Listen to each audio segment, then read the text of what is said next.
It's widely believed to have been the footballer Jimmy Greaves who coined the description of football as being a game of two halves. And today in the church's calendar we are in a day of two halves. Because of the dates of Advent this year, we keep today as the fourth Sunday in Advent, with its theme of the Blessed Virgin Mary, but it's also Christmas Eve, the beginning of the Christmas story. I suppose, to be practical, I think that this is Advent 4 until tea time, and then as things get darker, it becomes Christmas Eve. But the great temptation is to forget about this last Sunday in Advent and go straight into Christmas Eve. After all, that's what nearly everybody else will be doing. But that would be to miss something very precious. All through the Advent Sundays, we've been looking forward to the coming of Jesus through the eyes of men and women of the Old Testament, through the eyes of John the Baptist, who links them to the New Testament, and then today through the eyes of Mary, the fulfillment of everything. And what is that fulfillment?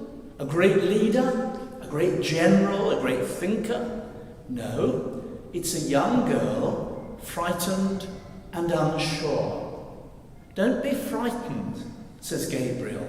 Mary doesn't understand. She's trying to work it all out.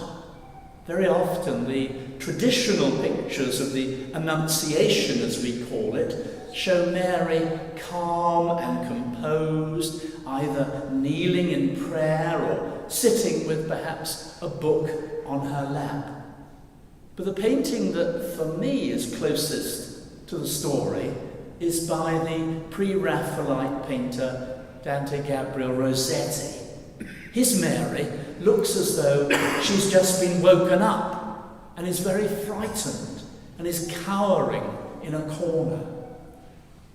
The whole Christmas story, indeed the whole story of our salvation, hinges on this moment, this frightened girl. It's as if the whole of creation is holding its breath. Is she going to say yes to the angel, or is she going to say no? And then we have the answer.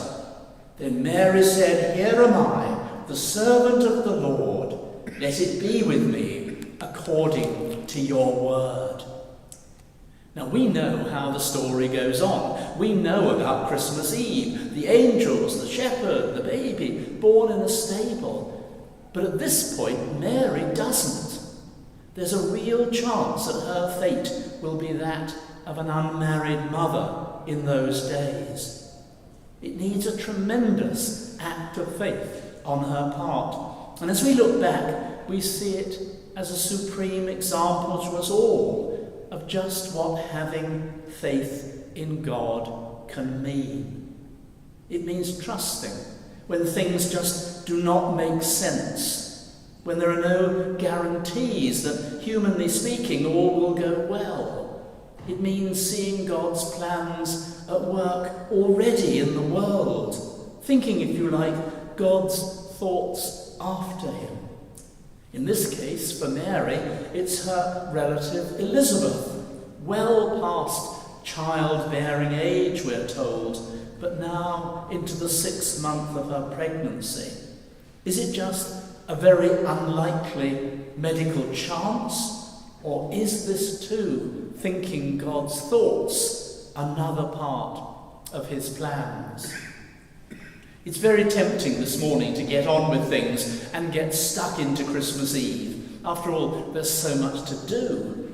But that would be to miss this precious moment, this story of a faith and trust in God in the real world of fear and uncertainty for the future.